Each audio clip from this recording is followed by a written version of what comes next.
Welcome to another module in this massive open online course on estimation theory for wireless communications.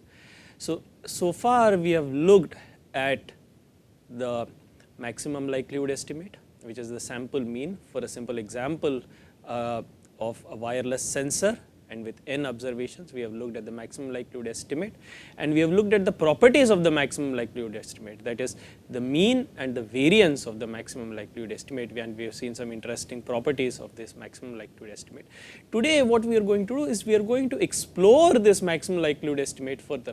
Let us look at the reliability of this maximum likelihood estimate. So what we are going to start looking at today is another simple example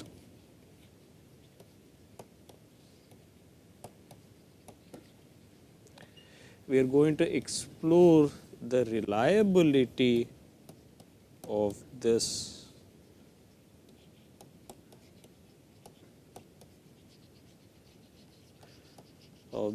maximum likelihood, or basically the ML, the reliability of the maximum likelihood estimate. Namely, what is the number of samples, for instance, what is the number of samples required for estimation?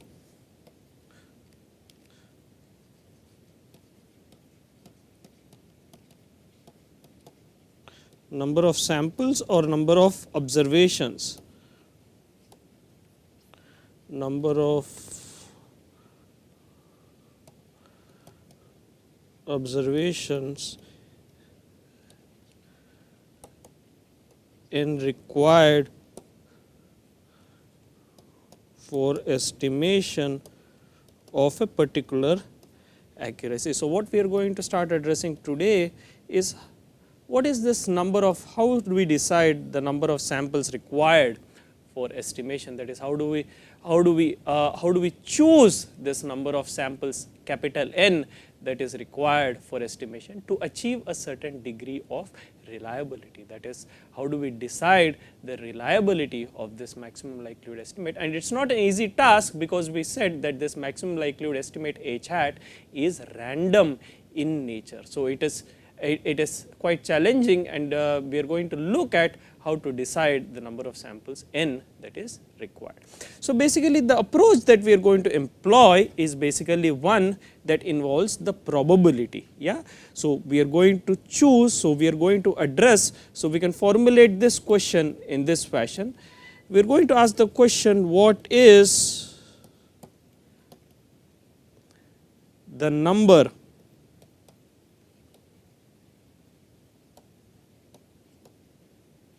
of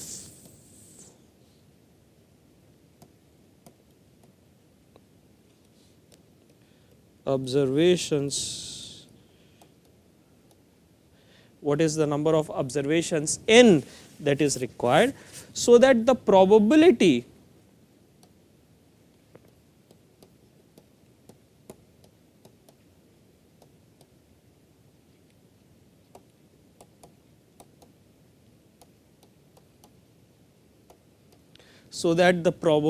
that the estimate that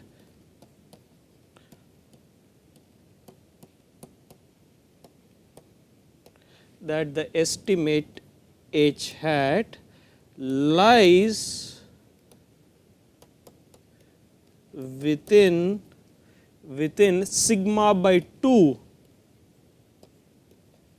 lies within sigma by 2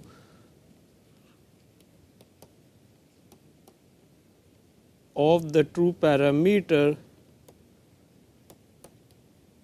lies within sigma by 2 of the true parameter H. H is greater than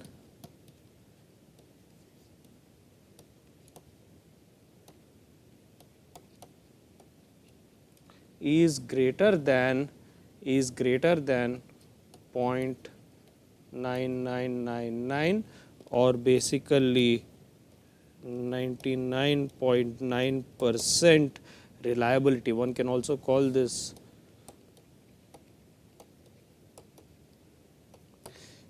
one can also define this notion, this probabilistic notion, as basically reliability. So what we are saying is basically probability can be used as a measure of reliability, since the estimate h hat is random in nature. And now we are asking this interesting question: what is this number of observations capital N that is required such that the estimate h hat lies within a distance or lies within the radius of sigma by 2 from the true parameter h with probability that is greater than 0.9999, or basically with 99.99% reliability or 99.99% certainty. And let us illustrate this pictorially. So what we have is basically we have your estimate, which is distributed as a Gaussian random variable. We said the estimate is a Gaussian random variable with mean centered around h is the mean, and if we take a sigma by 2 radius around the mean, that is, this is h plus sigma by 2, and this is h minus sigma by 2. So this is the range, that is the sigma by 2 radius around the true parameter h, and we are saying what is the number of observations n that is required such that estimate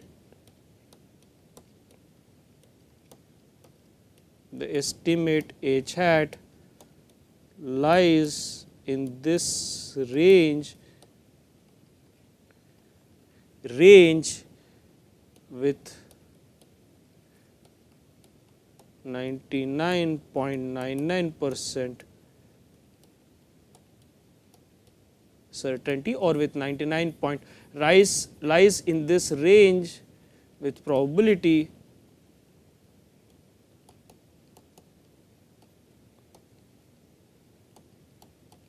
greater than 0.9999. So we are saying what is the probability that this lies within a radius, that is the estimate h hat lies within a radius sigma by 2 of the true parameter h with probability greater than 0.9999 or greater than 99.99% of the time. Okay. And this can be found as follows. So basically we are asking the question, the probability that your estimate minus the true parameter, that is the radius, that is the estimate minus the true parameter, should be less than or equal to the radius sigma by 2, that is h hat should lie within sigma by 2 radius of h with probability greater than 0.9999. And that implies, basically now realize that this, basically what that implies is that the probability that it lies outside this radius. So naturally h hat minus h is greater than or equal to sigma by 2 less than 1 minus 0.9999, that is equal to 0.0001, that is the probability it lies outside of the radius sigma by 2 should be less than 1 minus 0.9999, that is 0.0001. So what we are saying is the probability that it should lie within a radius of sigma by 2 should be greater than or equal to 0.9999, which automatically means that the probability it lies outside the radius sigma by 2 should be less than 1 minus 0.9999, that is 0.0001, that is 99.99% of the time it should lie within the radius of sigma by 2, which means only 0.01% of time it can lie outside the radius sigma by 2. And now you will realize that this h hat minus h, this is nothing but our quantity W, which is the estimation error. This h hat minus h hat is the estimate, h hat is the estimate, and this minus h. So, this is your estimate, and this is basically your true parameter, and therefore, h hat minus h is equal to W, which is basically the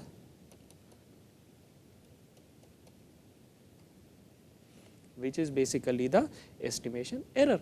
And therefore, what we are asking is, we are asking basically what is the probability that this estimation error, that is this probability that this estimation error, magnitude of this estimation error should be greater than or equal to sigma by 2 only point with probability 0.001 or 0.01% of the time.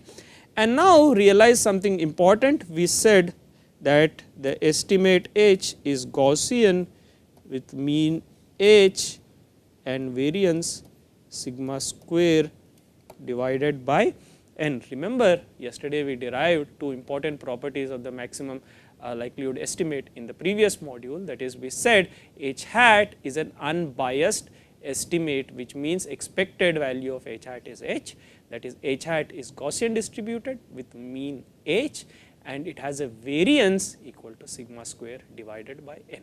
And therefore, now if you look at W, which is basically from h hat, which you from h hat you subtract h, which is the mean. Therefore, naturally this will become a 0 mean random variable. So, W is Gaussian distributed with mean 0 and variance sigma square divided by n. W is the estimation error, which is h hat minus h. So, from h hat you are subtracting the mean.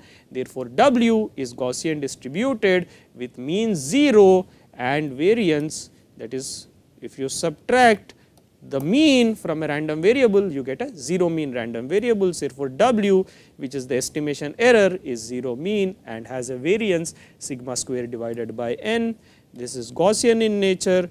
So, the probability density function Fw of W is given as 1 over square root of 2 pi times the variance, that is sigma square divided by n e raised to minus n W square divided by 2 sigma square. So, the probability density function of the estimation error is Gaussian with mean 0, variance sigma square divided by n, and therefore, the probability density function is 1 over square root 2 pi sigma square divided by n e raised to minus n W square divided by 2 sigma square. And now, therefore, we are asking what is the probability. The question that we are asking is what is the probability, the probability that mod W is greater than or equal to sigma by 2 should be less than or equal to 0.001, which implies that the probability W is greater than or equal to sigma by 2 plus the probability W is less than or equal to sigma by 2 should be less than or equal to 0.00 point should be less than or equal to 0.001, because mod magnitude of W is greater than or equal to sigma 2 when W is greater than or equal to sigma by 2, or W is less than or equal to, sorry, there should be a minus sigma by 2 over here. And now, each of these quantities, probability of W is greater than or equal to sigma by 2, this is nothing but integral the probability density function of W between sigma by 2 to infinity, that is f of W integral between 0 to infinity, plus the probability that it is less than or equal to minus sigma by 2 is integral minus infinity to minus sigma by 2, the probability density function of w, which we are saying should be less than or equal to 0.0001. Now observe that this probability density function is an even function, therefore we have f of w is basically equal to f of w of minus w, which means this integral, both these integrals are equal. The integral from sigma by 2 to infinity is equal to the integral from minus infinity to minus sigma by 2. Therefore, this implies basically that twice the integral from sigma by 2 to infinity of f of w dw less than or equal to 0.0001, which basically implies that the integral from sigma by 2 to infinity f w of w dw less than or equal to 0.0005, that is 0.0001 divided by 2, and therefore what we have derived is that we have derived the equivalent condition in terms of the estimation error w. We have said for the probability that basically the estimation that the h hat should lie within a sigma by 2 radius of the true parameter h with probability greater than or equal to 99.99%, that is 0.9999, that is equivalent to the condition that the estimation error should lie between, that is equal to the probability that the magnitude of the estimation error should lie outside, that should be greater than or equal to sigma by 2 with probability less than or equal to 0.0001, which is basically reduced to this integral condition, that is the integral evaluated between sigma by 2 to infinity f of w dw should be less than or equal to 0.00005. That is the condition that we have derived. Now let us simplify this integral. We know the probability density function, we are given the probability density function. Let us substitute this probability density function of this random variable w, which is the estimation error, and we know that we have derived here the probability density function, that is 1 over square root of 2 pi sigma square divided by n e raised to minus n w square divided by 2 sigma square. Therefore, if we substitute this over here, we have the condition sigma by 2 to infinity 1 over, we have the condition sigma by 2 to infinity integral sigma by 2 to infinity 1 over 2 pi sigma square by n e raised to minus n w square divided by 2 sigma square less than or equal to 0.000005. Now let us use the substitution w square divided by sigma square divided by n equals n w square divided by sigma square equals t square, which basically implies that w is equal to sigma divided by square root of n t, which also basically implies that your dw equals sigma divided by square root of n dt. And now if you substitute this in this integral, we have, you can see the limits, this integral condition becomes integral sigma by 2, w is sigma by 2, we have t is basically w divided by sigma divided by square root of n. So, this becomes square root of n divided by 2 to infinity. Now, f 1 over 2 pi sigma square 1 over or 1 over 2 pi. If I bring the sigma square over n out, that is sigma divided by square root of n times e raised to, of course, n w square divided by sigma square is 2 square. So, e raised to minus t square divided by minus t square divided by 2, and dt is sigma divided by dw is sigma divided by square root of n dt, and therefore, we have this sigma divided by square root of n cancelling, and what we have is basically this integral should be less than or equal to 0.0, or this integral should be less than or equal to 0.00005. And now, if you look at this integral, we have this is integral square root of n over 2 to infinity 1 over square root of 2 pi e raised to minus t square by 2 dt less than or equal to 0.00005.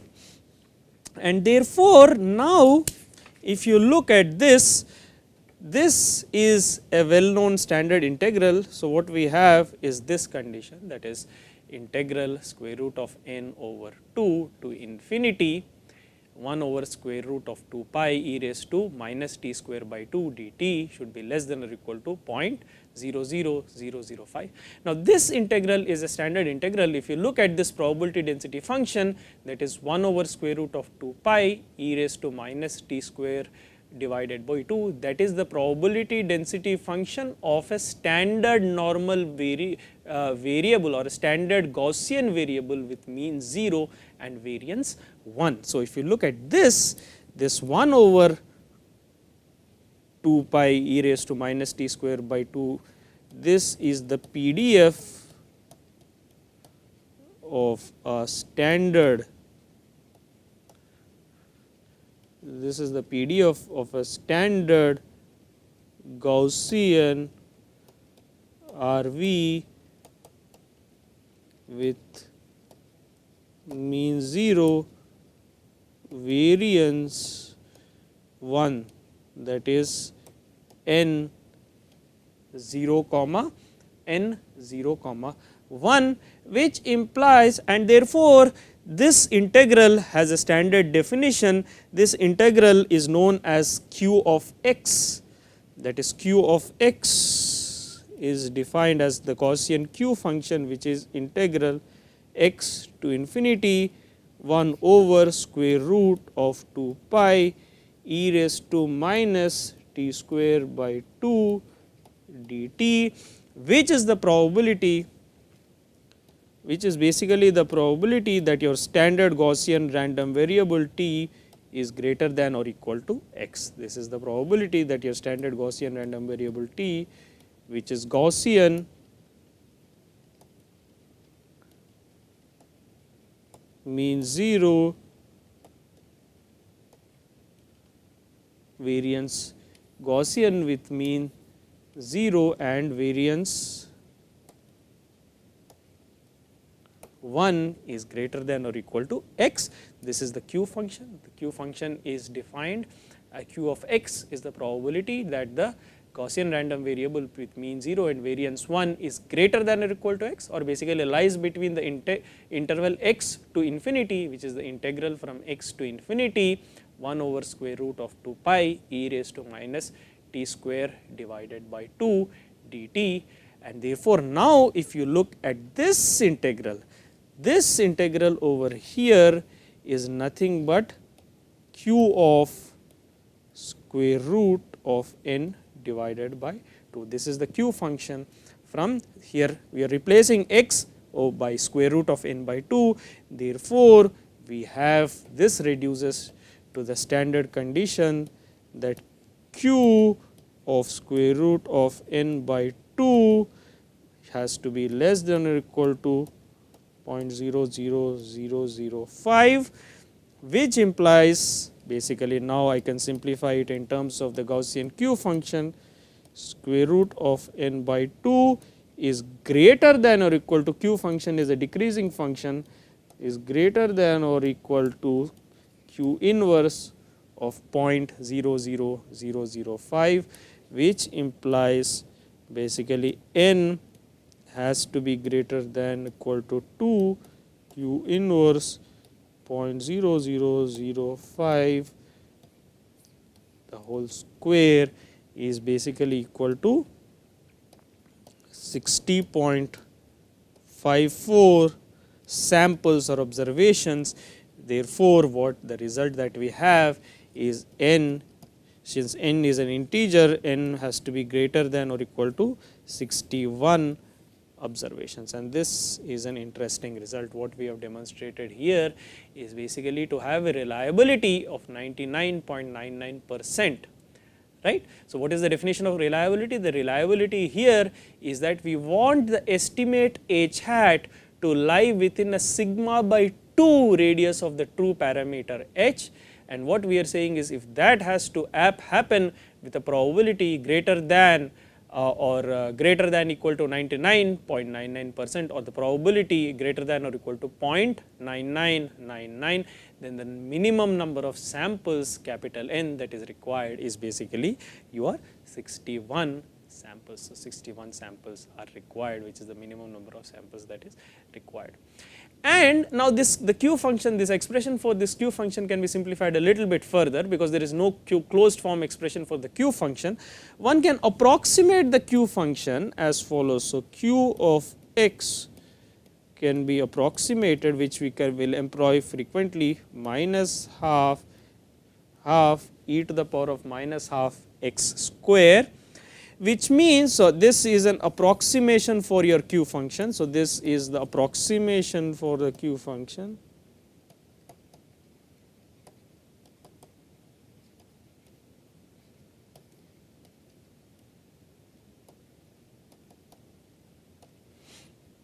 This is an approximation for the q function, and therefore, now one can also use this approximation. So, q of square root of n by 2 less than or equal to 0.00005.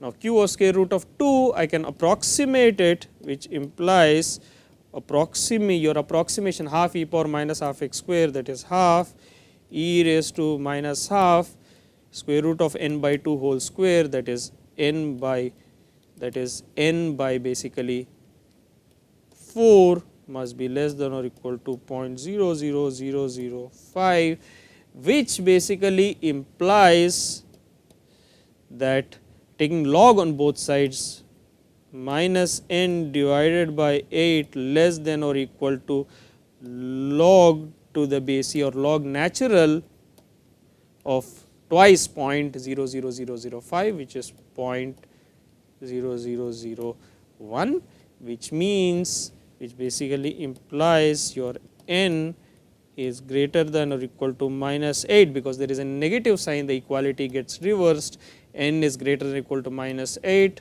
log natural 0.0001, and this is basically equal to 73.68, and therefore, since n has to be an integer, this implies basically that n has to be greater than or equal to 74,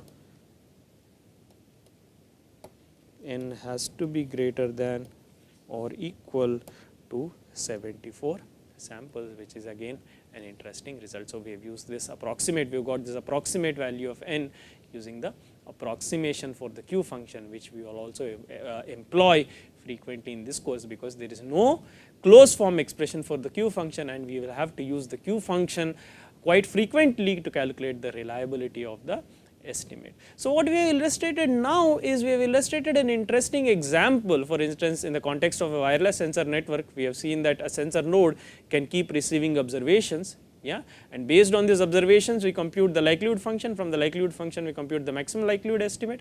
The maximum likelihood estimate is unbiased, it is Gaussian, it has a variance sigma square by n. Now, one can we also said in the previous modules that because the estimate h hat is random, one can never be certain that it is not necessarily equal to h. In fact, it's not equal because it is Gaussian, it is equal, the probability that is exactly equal to the true parameter h is 0. Yeah. So, what we can say is we have to come up with other notions of reliability, and that is what we have tried to define in today's module. How can we characterize how accurate this random parameter or this random estimate h hat is, and one measure of reliability is that we said it has to lie within a sigma by 2 radius of h with a probability that is greater than or equal to 99.99% or 0.9999, and therefore what is the samples, number of samples n that is required for that? We said the number of samples that is required for that is approximately of the order of 60 to 70 samples that you require. So, although h is random, we said in the previous modules that as the number of samples increases, the variance of the estimate progressively decreases, and therefore the sample keeps the sample lies closer, the probability that the sample lies close to the true estimate keeps increasing. And now we have used this property to calculate what is to characterize precisely what is the number of samples required to achieve a certain degree of reliability. So, this is an example, interesting example which relates this n to the reliability of the maximum likelihood estimate. So, let us stop this module here, we will continue with other aspects in subsequent modules. Thank you very much.